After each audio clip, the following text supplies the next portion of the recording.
students, welcome to the next class. So in the previous class we have done some problems based on the Poisson distribution. Now today's class, the last topic in the Poisson distribution, that is Poisson distribution as a limiting case of binomial distribution. So this is a very important one. So Poisson distribution, it is one of the limiting case of the binomial distribution.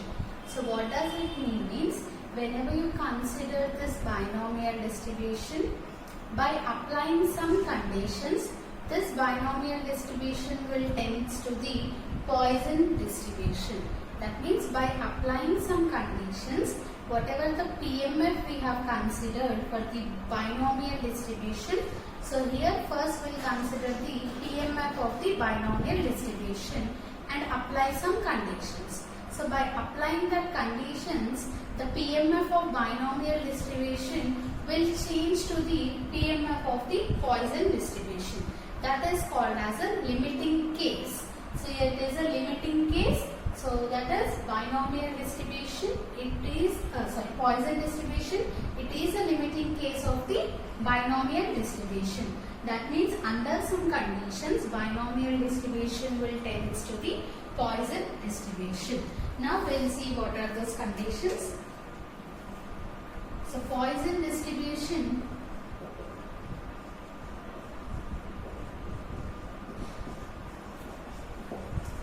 is a limiting case of binomial distribution under some conditions. So what are the conditions we will see? Under the following conditions.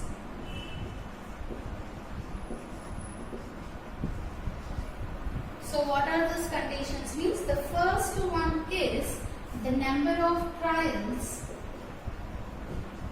The number of trials is large. The number of trials is indefinitely large.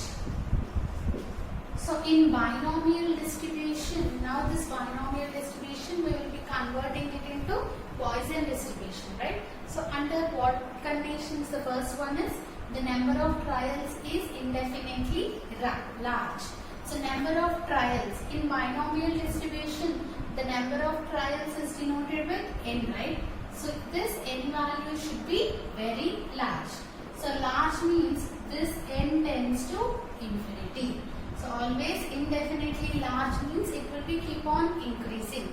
That is nothing but, this statement is nothing but limit n tends to, this n value tends to the infinity. And the second condition is the constant probability of success. The constant probability of success in each trial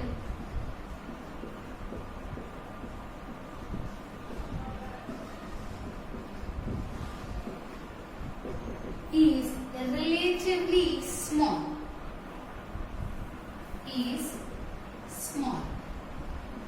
So the constant probability of success in each trial. So we know binomial distribution, each and every trial the probability of success should be constant. So whatever the constant probability of success is there, so we denote it with P, right?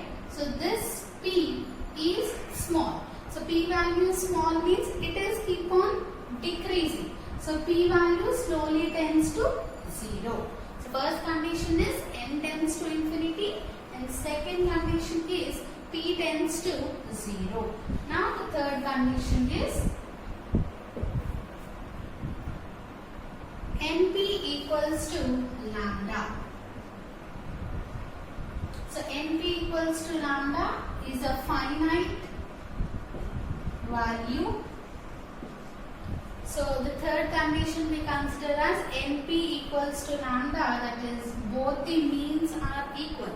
Binomial distribution mean is also is NP and Poisson distribution mean is lambda. So we consider that np equals to lambda. It is one finite value. It is not an infinite value. We consider it as finite value. So from this, what is the p value we can write? np equals to lambda means p equals to lambda by n. P equals to lambda by n, and q equals to 1 minus p, which is equals to 1 minus lambda by n. So what is the p value we get from this? Lambda by n, and q value we get it as 1 minus lambda by n. So under these three conditions, the binomial distribution will tend to the Poisson distribution. Now we see how.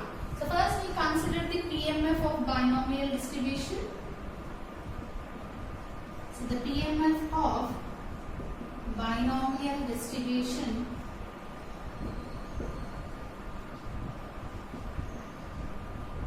is, so what is the general PMF of the binomial distribution? P of x is equals to NCx p power x q power n minus x, where x equals to 0, 1, 2, so on n, and q equals to 1 minus p. So this is the PMF of the binomial distribution. Now we apply the above conditions. So by considering the above conditions, or by applying the above conditions, we get, so first we will apply this third condition, that is np equals to lambda, that means p equals to lambda by n, right? So I will substitute that p value. So here p of x is equals to, so NCx also I am expanding. How to write the NCx? N factorial by n minus x factorial into x factorial into p power x. What is p value? Lambda by n. So lambda by n power x. So this is p power x into q power x. What is q? 1 minus lambda by n whole power n minus x. So this is the first step we have done. So now in the next step, I am going to expand this n factorial. In the same way, here the 1 minus lambda whole power n minus x. So in the power we have n minus x. So that power I will be splitting into two terms. So one I can write 1 minus lambda by n whole power n into 1 minus lambda by n whole power minus x.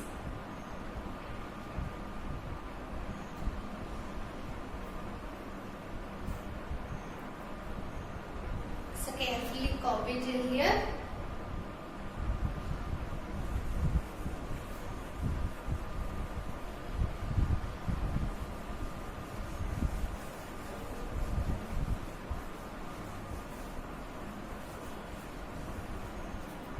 What is our next step? I am going to split the power, and at the same time I am going to expand this n factorial.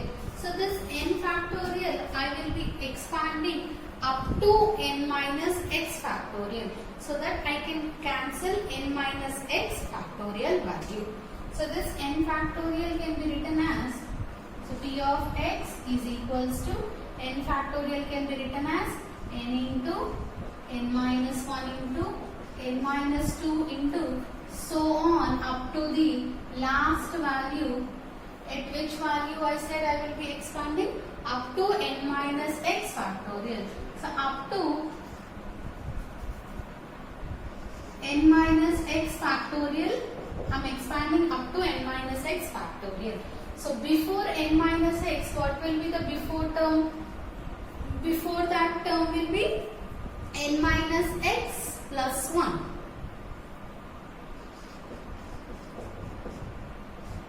So how here n minus 1, n minus 2. So before n minus 2, what is the term? N minus 2 plus 1, that is n minus 1.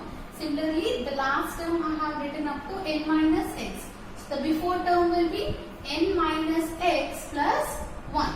So divided by the denominator you write as it is n minus x factorial into x factorial, and here this one I am writing as lambda power x by n power x into this term I am splitting it as two terms. What are the two terms?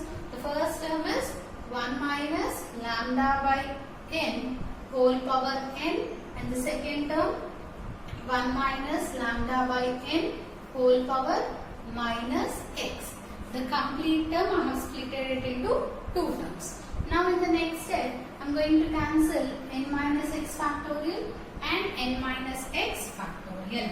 So what are the left out terms? So first write down the left out terms, that is n into n minus 1 into n minus 2 into so on n minus x plus 1 divided by x factorial into lambda power x by n power x into 1 minus lambda by n whole power n, 1 minus lambda by n whole power minus x.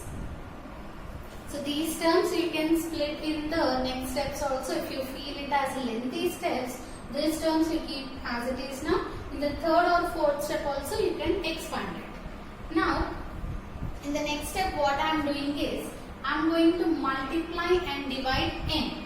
So here, first I am dividing n. So in the numerator itself I am going to multiply and divide n. So I am dividing n how many times you see here? First n by n into n minus 1 by n into n minus 2 by n up to so on n minus x minus 1 by n. So here just I took x common. So divided by this x factorial you write as it is. Now I have divided n, right? How many times I have divided? Here 1, 2, 3 up to so on these many times. So if you observe here, if you have 1, so 2 times n is divided. Here if you have 3, 2 means n minus 2 means total 3 times you have divided n. Like that only here you have x minus 1. The last term is x minus 1. So how many times the n value you have? X times. So for your understanding I am giving this example. Generally here you are doing multiply and dividing n power x. So n you are multiplying x times. N into n. How many times? X times. That is nothing but n power x into remaining terms you write as it is lambda power x by n power x into 1 minus lambda by n whole power n, 1 minus lambda by n whole power minus x. So last terms we will be writing as it is. Now n power x gets cancelled.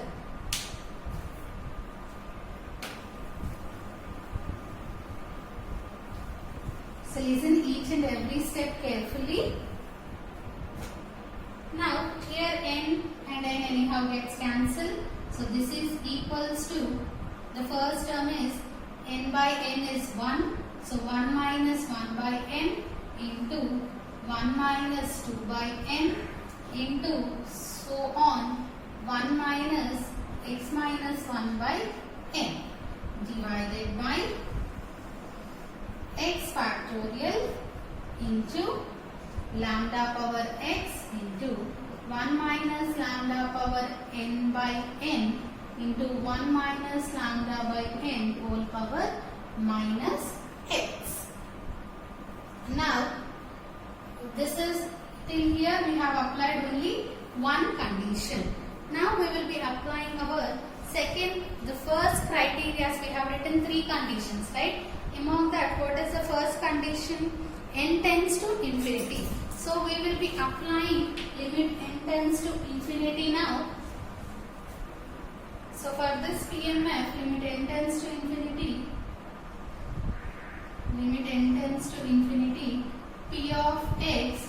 So So this is nothing but binomial distribution PMF. We are applying limit tends to infinity is equals to limit n tends to infinity of this complete term, that is 1 minus 1 by n into 1 minus 2 by n into so on 1 minus x minus 1 by n divided by x factorial into lambda power x into 1 minus lambda by n whole power n into 1 minus lambda by n whole power minus x. So for this complete term, I am going to apply the limit n tends to infinity. Copy till here.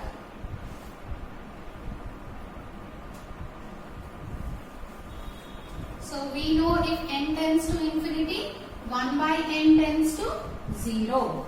So we will apply that now.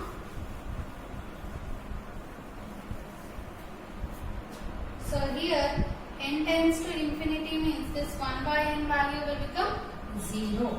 So this is equals to, so limit n tends to infinity, p of x, that is for the binomial distribution, p of x of binomial distribution is equals to, so first see the denominator only you have n values, right? So 1 minus 1 by infinity 0. So 1 minus 0 it is 1 into again 1 minus 2 by n. 1 by n tends to infinity. Again 1 minus 0 is 1. So 1 into so on. Here the last term also 1 minus x minus 1 by n. So 1 by n is 1 by infinity 0. So 1 minus 0 is again 1. So 1 into so on 1 divided by x factorial lambda power x. Now limit n tends to infinity to these two terms. Limit n tends to infinity. So I am applying limit to two terms separately. 1 minus lambda by n whole power n. So all the steps, if I write in one step, you will be confused. So that's why we are writing like this. So limit n tends to infinity into 1 minus lambda by n whole power minus x. Now this is nothing but lambda power x by x factorial. Now we are going to apply the limits for these two values. So first one, if we use the formula that limit n tends to infinity,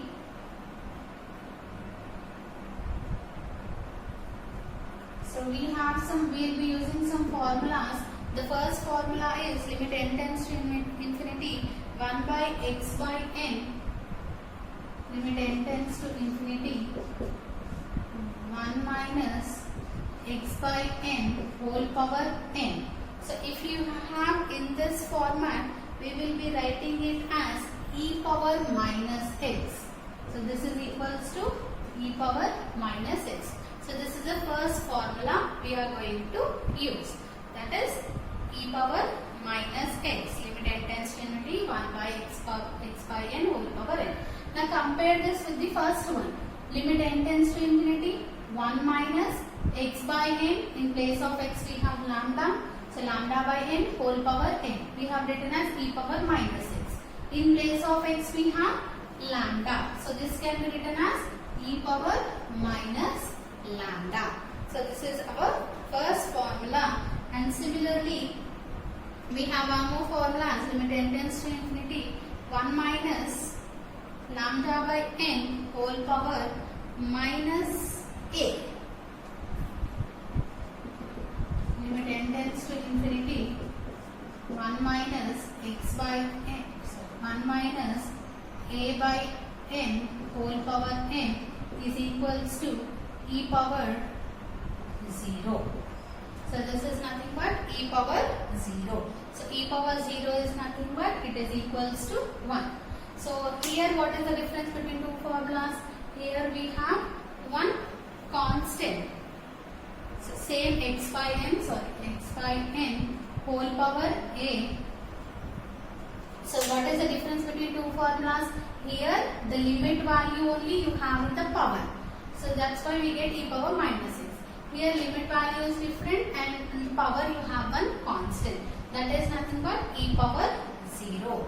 So if you did not understand second formula, directly you can apply limit also. How? If you apply limit to this 1 minus lambda by n. 1 by n is 1 by infinity 0. 1 minus 0 is 1. 1 power minus x. 1 power anything is 1 itself.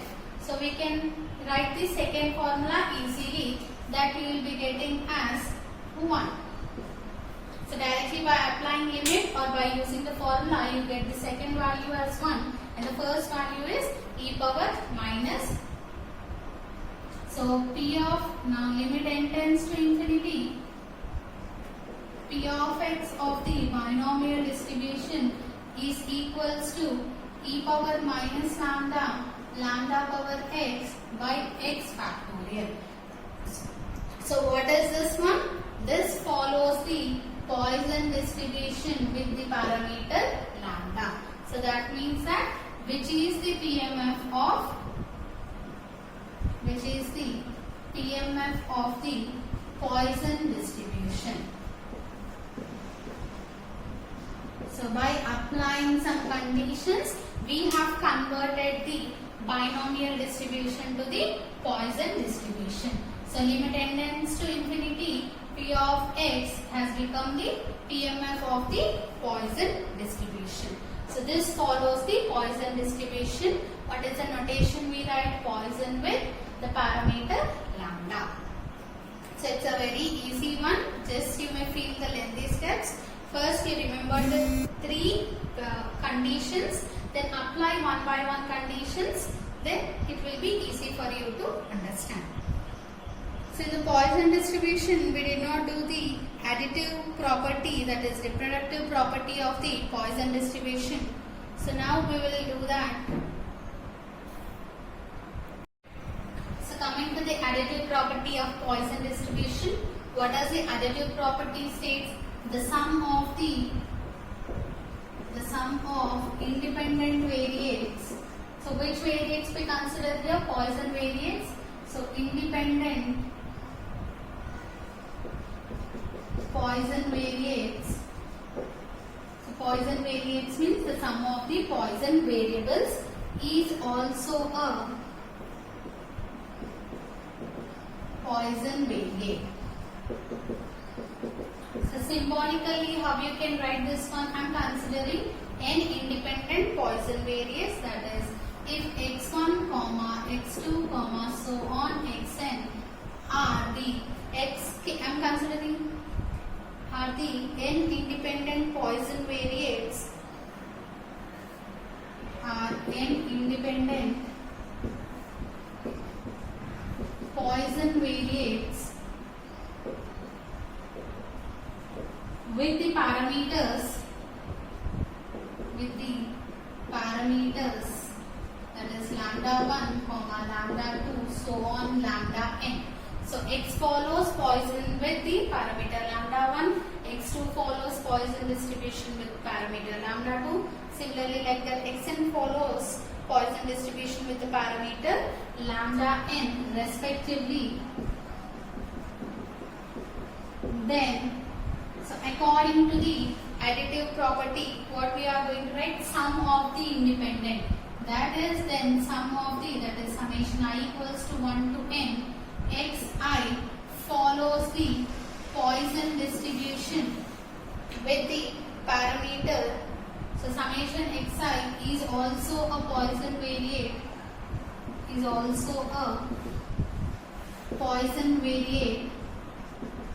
with the parameter. So what is the parameter? With the parameter lambda 1 plus lambda 2 plus so on lambda n. So that is summation lambda I. That is summation xi I equals to 1 to n follows Poisson distribution with summation I equals to 1 to n lambda I as the parameter. So this one we are going to prove it now. So generally additive property, how we will be proving the additive property? By considering the MGF. So given So here x1, x2, so on, xn, all the variables follows Poisson distribution. So I am writing a generalized notation, that is xi follows Poisson with lambda I. So what does it mean? Where I equals to 1, 2, so on, n. That means x1 follows Poisson with lambda 1, x2 follows Poisson with lambda 2, like that. Now, then MGF. So what is the MGF? Then the MGF of xi is given as, so what is the MGF for the Poisson distribution? We have the MGF as e power lambda into e power t minus 1.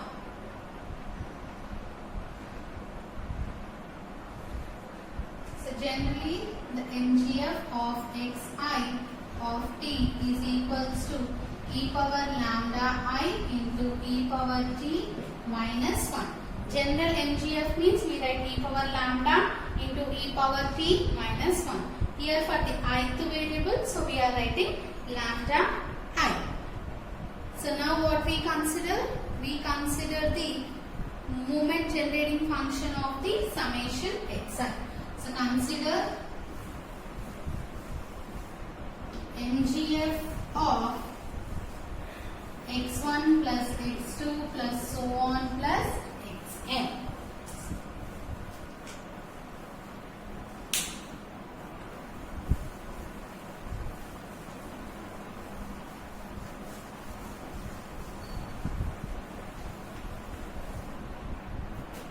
So now MGF of x1 plus x2 plus so on xn means m x1 plus x2 plus so on plus xn of t.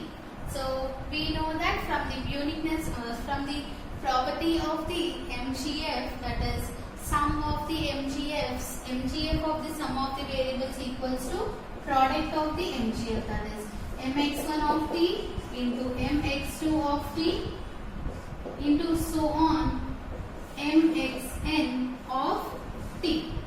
So substitute the values. First mx1 of t is e power lambda 1 into e power t minus 1 into, next term is e power lambda 2 into e power t minus 1. So on the last term e power lambda n into e power t minus 1. Now if you observe bases are equal, you will be adding the powers. So that is equals to e power, and in all the powers e power t minus 1 is common. If you take this e power t minus 1 common, what will be getting? Lambda 1 plus lambda 2 plus so on plus lambda n. So this can be written as e power summation I equals to 1 to n lambda I into e power t minus 1. So this is the MGF of the sum of the variables. Now if you observe, this is in the same format of the MGF of the Poisson distribution, which is the MGF, which is in the form of the MGF in the form of MGF of the Poisson distribution with the parameter summation lambda I. So therefore summation I equals to 1 to n xi follows the Poisson distribution with summation I equals to 1 to n lambda I as the parameter. So this is the additive property of the Poisson distribution. So till now we have completed all the properties of the Poisson distribution, and by this we have completed Poisson distribution and also the unit 1 also. So once we will revise about what all we have discussed in the Poisson distribution. So same how you have written all the values under the binomial distribution.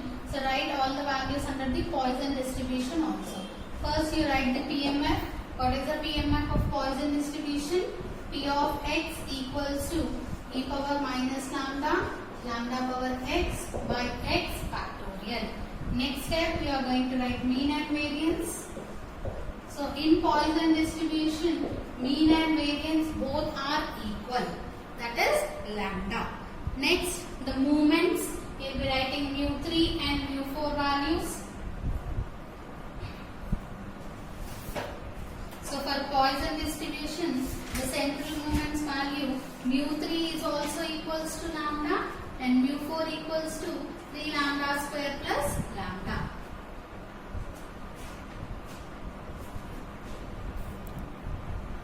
So mu3 value also we got as lambda and mu4 value is 3 lambda square plus lambda.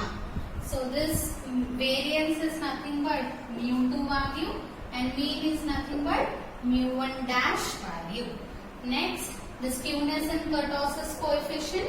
So we know beta 1 value is 1 by lambda and lambda value here always lambda value is greater than 0 and x takes the value 0, 1, 2, so on. So since lambda value is greater than 0, beta 1 is always less than 0. So this is a lambda value is a positive value. So lambda value is greater than 0. So always beta 1 value is also greater than 0. That means Poisson distribution is a positively skewed distribution. So always Poisson distribution is a positively skewed.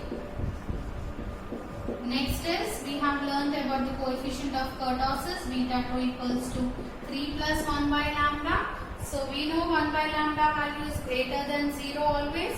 So 3 plus something. So this indicates that this is a beta 2 value is greater than 3. So beta 2 value greater than 3 means it is a leptokurtic curve. So Poisson distribution, it is positively skewed and a leptokurtic curve. Next, MGF. So what is the MGF? The MGF is mx of t equals to e power lambda into e power t minus 1. So this is the MGF of the Poisson distribution. Sorry, it is e power minus lambda into e power t minus 1. So in the additive property also, by mistakenly I have written lambda. So correct this one.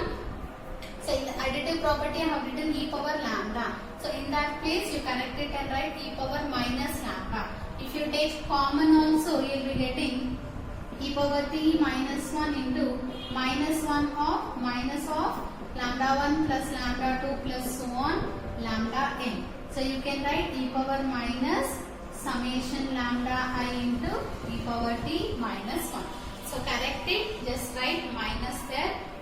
And we know characteristic function means you will be getting in place of t, it. And by using by applying log to this MGF, we will be getting the CGF. So all the properties we have finished. Next we have discussed all the problems. So always remember mistakes, defectives, errors, everything comes under the Poisson distribution. The number of count of any instances or incidences is nothing but a Poisson distribution. So by this till now we have completed our unit 1. So in unit 1 we have discussed the 4 discrete distributions. The first one is uniform distribution. What is a uniform distribution? If all the outcomes have the equal probability, then that random variable is said to follow the uniform distribution. Next, we have studied Bernoulli distribution. Bernoulli distribution means an experiment with only 2 outcomes and is repeated only once is called a Bernoulli experiment. Similarly, binomial distribution, it is an extension of Bernoulli. So, if an experiment is repeated n number of times with 2 possible outcomes, and in binomial distribution we find the probability of the x success among n trials. So remember these terms, 2 outcomes repeated n times and finding the probability of x number of success in n number of trials is the binomial distribution. Next, Poisson distribution.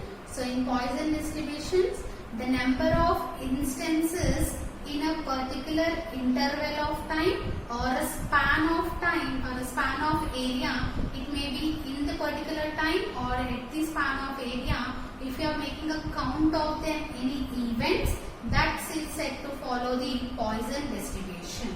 So Poisson distribution, it is nothing but the count of the events. So in Poisson distribution, we find the probability of the number of instances. The probability of number of instances or number of events is the Poisson distribution. So in the next class, we will start our unit 2. So, and one more thing we have learned in distribution, in this we have learned one limiting case, that is Poisson distribution as a limiting case of binomial distribution. So binomial distribution, under some conditions it will tends to the Poisson distribution. So only one limiting case we have in this unit. So in the next class we will start our unit 2, that is discrete distributions part 2. So after 4 next distributions, we will be studying about the discrete distributions in our next class.